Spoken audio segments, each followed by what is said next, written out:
you. I love you. I love you. I love you. I love you. रतिया भर उल्लू नियर जागता, दिनवा भर कुकुर नियर भोकता। ई पगला गइल बा का? आदित्य, राधा, आदित्य, राधा। आदित्य। हाँ, फोन से दिल नहीं के भरा। मन तो करा था कि उड़ के तोहरा सामने आ जाई। ना ना ना ना, मत ही हमरा सामने अभी। अगर ये घड़ी तू सामने आ गेलू ना, तो हम ऐसन कह देब, ऐसन कह देब का कर देब? तो के अपने बाह में भर के इतना कस के चुम्मा लेब ना कि तुम्हार मुंह लाल हो जाई। हेलो, राधा, कहा बैलो? अच्छा, चुम्मा के नाम सुन के तुम्हार आवाज भारी हो गई, मूड बन गेल का? हमार मूड तो ऐसन बन गइल बा कि ते जहां मिलबे उन्हें काट दे। अरे लगता ससुर बने। ससुर जी का बात बा? आजकल नेतागिरी छोड़ के बेटी के पहरेदारी करे लगनी का? तो जाना तानी केतनो पहरेदारी कर ली, हमने के मिलन तो हो के रही। ई जन्म में मिलन तो दूर, तू राधा के परछाई भी ना देख सकेले। तो ठीक बा, आजे हम तारा घरे आके तारा बेटी के अंगूठी पहना के छकैया कर देता नी। तेरी तो अरे तेरी तो ना, दमाद कह, दमाद। हेलो हेलो हेलो, का बहिल पापा? वो रिक्शा वाला हमरा के चैलेंज कइले बा कि घरे में आके राधा के अंगूठी पहनाई। तू चिंता मत करा पापा, घर में पहरा बा, ऊ कहां से आ जाई? वो रिक्शा वाला के कोनो भरोसा नहीं खे, घर पे और पुलिस बुलवा ला। जी चाचा जी।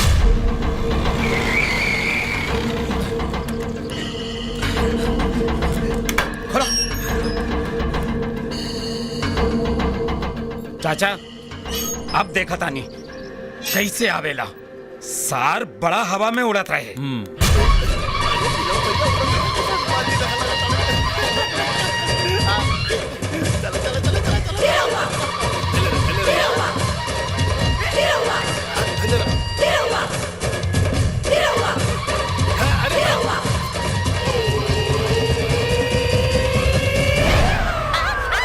चुप, हम आई। अरे तू ऐसे आई बा, हम सोच रहे ना रानी। हाँ, हाँ, लागत है केहू आवता।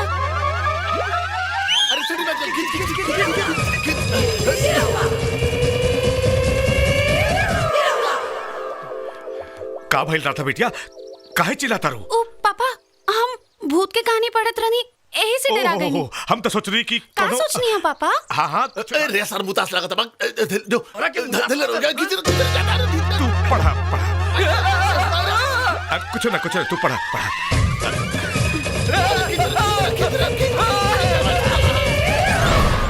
क्या रहा है पापा? तू दोनों जनी ऊपर जा। जी जी।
फोन घर के नंबर से।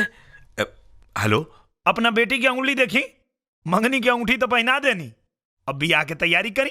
हेलो हैं? हेलो हेलो हैं? हेलो। का भइल पापा? वो रिक्शा वाला हमारे घर के नंबर से फोन करल बा, जाके देखो ओकरा के। राधा, राधा, हाँ पापा। हेने आओ। घर में केहू नहीं खे पापा। तकाऊ सर्वा भूत हा, तू अपन सिक्योरिटी के बड़ा डिंग मारत रहले, तोरा पूरा सिक्योरिटी के पिछवाड़ा में मूत के चल गई रिक्शा वाला। ही रिक्शा वालन के हम ना छोड़ब, ताना ताना के मोहताज कर देबू सबके। नीरव भैया गजब हो गइल बा। का भइलो? मंत्री वीरेंद्र प्रताप ई रिक्शा वालन पर टैक्स लगा देले बा। का बात करता? ई देखा। बेटा नहीं रहू, ये तो सरासर अन्याय बा। इतना पैसा हमनी के कहां से लाई बेटा? चिंता मत करे चाचा, पूरा शहर के रिक्शा वालन के बोल दा, मंत्री वीरेंद्र प्रताप के घर के घेराव हुई। परिवहन मंत्री मुर्दाबाद, मुर्दाबाद। परिवहन मंत्री मुर्दाबाद, मुर्दाबाद। हमसे जो टकराएगा चूर हो जाएगा, हमसे जो टकराएगा चूर हो जाएगा। मंत्री तेरी तानाशाही नहीं चलेगी, नहीं चलेगी। मंत्री तेरी तानाशाही नहीं चलेगी। परिवहन मंत्री मुर्दाबाद, मुर्दाबाद। परिवहन मंत्री मुर्दाबाद, मुर्दाबाद। मंत्री तेरी तानाशाही नहीं चलेगी, नहीं चलेगी। परिवहन मंत्री मुर्दाबाद, मुर्दाबाद। परिवहन मंत्री मुर्दाबाद, मुर्दाबाद। परिवहन मंत्री मुर्दाबाद, मुर्दाबाद। परिवहन मंत्री। यह है सड़क और परिवहन मंत्री वीरेंद्र प्रताप सिंह का घर। और इधर देखिए, शहर के तमाम रिक्शा वालों ने इनके घर का घेराव कर दिया है। इन रिक्शा वालों में जबरदस्त आक्रोश है। मंत्री जी ने इन रिक्शा वालों पर 10,000 का रोड टैक्स लगा दिया है। मंत्री जी के इस तानाशाही फरमान को लेकर आपका क्या कहना है? ई सरासर अत्याचार बा। अरे नया रिक्शा 10,000 का मिलेला, हम किराया के रिक्शा चलावे नी, ससुर खरीदे का औकात नहीं थे, कहाँ से भरब 10,000? रिक्शा वालों के दिलों का दर्द सुनने के बाद भी मंत्री जी अपने घर से बाहर नहीं आ रहे हैं, बल्कि अपने घर में चूहे की तरह दुबक कर बैठे हैं। अब देखना है कि यह निकम्मी सरकार रिक्शा वालों के हक में फैसला करती है या नहीं। लेकिन मंत्री जी, ये गरीब रिक्शा वाले रिक्शा चला के एक वक्त की रोटी नहीं कमा पाते, आपने इन पर टैक्स लगा दिया, कहाँ तक जायज है? बिल्कुल जायज बा भाई, ई रिक्शा वाले सब झूठ बोलता रे। ई एक दिन में 500 कमा ले।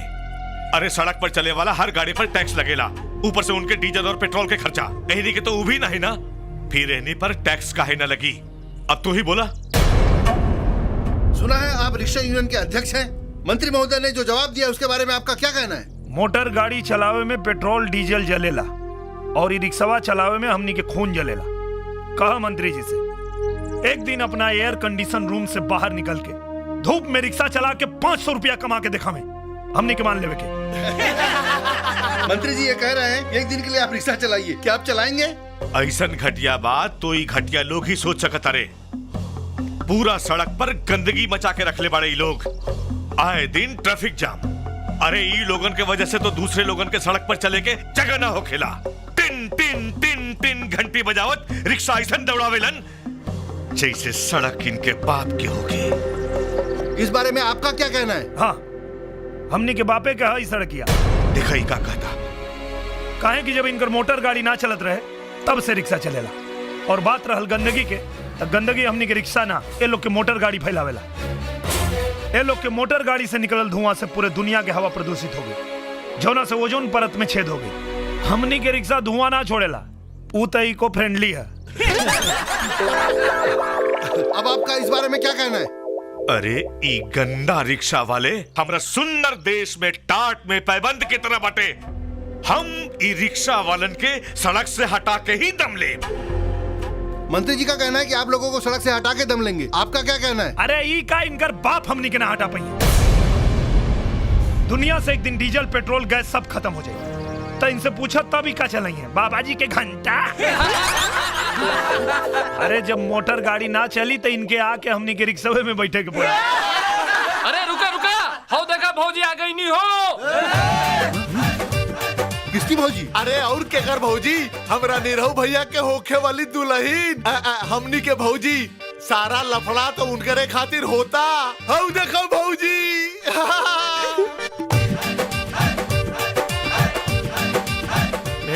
बंद करा। ए बंद कर, हटाओ साले के। तू लोग तमाशा का देखता रहे रे, राधा के हटाओ उनसे। ध्यान से देखिए, ये वही लड़की है जिसकी वजह से मंत्री और रिक्शा वालों के बीच जंग छिड़ी हुई है। ए भैया एगो बात सुना। हाँ बताइए। भैया हमने रिक्शा वाला को फैसला कैले हैं कि मंत्री जी खाली एगो शर्त मान ले तो हमने टैक्स देने खातिर तैयार हैं।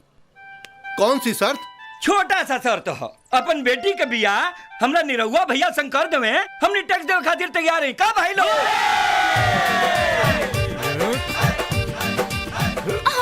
मंत्री जी ये क्या कह रहे हैं? आप एक रिक्शा वाले से अपनी बेटी की शादी करेंगे? Shut up. अभी अभी लाल बत्तियों का एक काफिला यहाँ आया है, देखते हैं कौन आया है। मामले ने बड़ा रोचक मोड़ ले लिया है। मुख्यमंत्री जी आ गए हैं, देखना है आगे क्या होता है। 6 महीने बाद चुनाव बा, आ तुम्हारी तमाशा हमरा पे भारी पड़ जाई। मुख्यमंत्री जी इस पूरे मामले में आपका क्या कहना है? हमार सरकार गरीबन के सरकार है। आई रिक्शा वालन पे टैक्स लगावल सरासर गलत है। हम इस घोषणा के अभी इसी वक्त वापस लेता नहीं। निरहु भैया! निरहु भैया!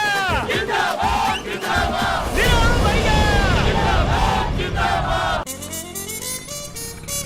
हम ना कटवाई। तू ना कटवाई बा तो हमनी के मिलन कैसे हुई? चल चुपचाप कटवा ला। चल चुप से बैठ। अब ते मुंह का देखा ताड़ा, चुपचाप काट दा। त का काटी? बाल मूछ की दाढ़ी? अरे ना हो, इनकर एगो प्रॉब्लम बा। का? इनका की छूते ही इनकर खड़ा हो जाला।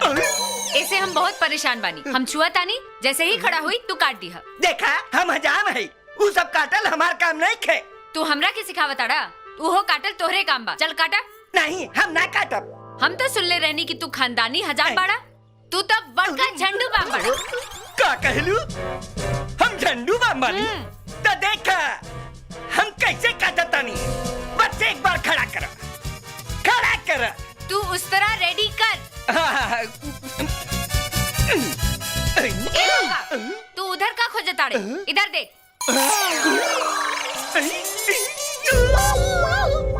रुका। अगर तू टिक्की ना कटवाई बा तो हमार तोहार मिलन ना होई। ना हुई तो मत होखे, लेकिन हम अपन टिक्की ना कटवाई। हम तोहरा से प्यार करीला और अपना टिक्की से भी प्यार करीला। ई हमार टिक्की आन बा, शान बा, पहचान बा, और ई हमार पहचान हम केहू खातिर कुर्बान ना करब। वाह बेटा वाह वाह, तोहरा ऐसा खुददार लइका हम आज तक ना देखनी। तोहरा के दामाद के रूप में अपना के हमार छाती गर्व से चौड़ा हो जाई। हम अपना बेटी के शादी तोहरा साथे करे खातिर तैयार बानी। मंगलम भगवान विष्णु, मंगलम गरुड़ध्वज, मंगलम पुंडरीकाक्ष, मंगलाय तनो हरि। वर के हाथ में कन्या हाथ रखिए। गजाननं भूतगणाधिसेवितं, कपित्थजम्बूफलचारुभक्षणं, उमासुतं शोकविनाशकारकं, नमामि विघ्नेश्वर पादपङ्कजं। वक्रतुण्ड महाकाय सूर्यकोटिसमप्रभ, निर्विघ्नं कुरु मे देव। सर्वकार्येषु सर्वदा सर्वमङ्गलमाङ्गल्ये शिवे सर्वार्थसाधिके शरण्ये त्र्यम्बके गौरी नारायणी नमोस्तुते। अथ पाणि ग्रहण संस्कार संपूर्णम्। ए टिकदारी भैया, जाके झंडा गाओ ना हो। ए टिकेदारी भाई, तोहर टिके देख के तो तोहरा से ब्याह कैलस। जा टिकिया के कमाल दिखा द। भैया तनी हने आवा। आवा आवा था। आवा भैया, ई सुहाग रात कैसे मनावल जाला? है बेवकूफ, घबरात काहे बाड़े? अरे रिक्शा चलावल आ सुहाग रात मनावल दोनों एक जैसन होला। अच्छा हाँ। अरे पहले रिक्शा तैयार कर, ओकरा बाद दौड़ा के चढ़ जाओ। ओकरा बाद पैडिल मारत रह, मारत रह, मारत रह, मारत रह, मारत रह, मारत रह, मारत रह, तब तक मारत रह जब तक मंजिल ना आ जाए। भैया ई रिक्शा हमसे ना चली भैया। भैया एक दिन अपन सवारी हमरे रिक्शा में चढ़ावले रहला। आज हमारी सवारी अपना रिक्शा में चढ़ा ला भैया। बेवकूफ कहीं का बैल, जो ना तो सवारी भाग जाए।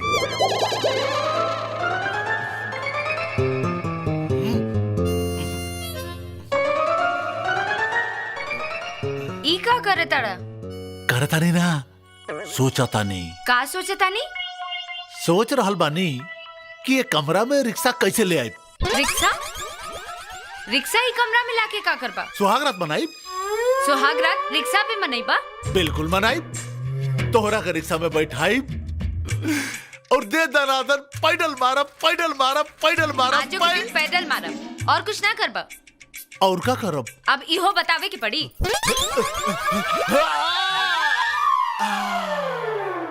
लें जी चाय।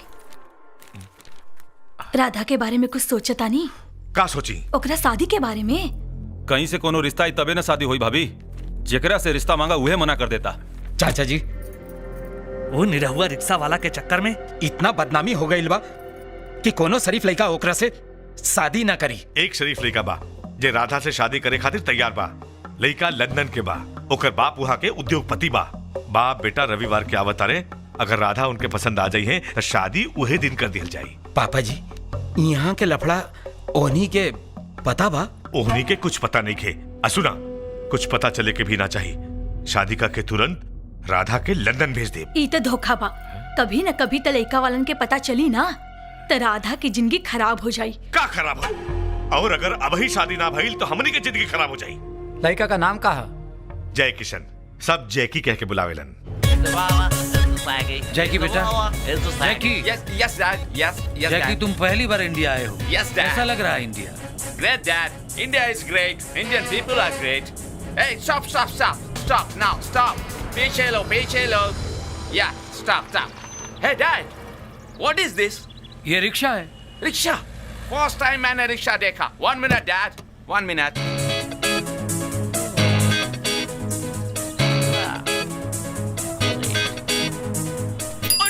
Oh no, no. Are you the driver?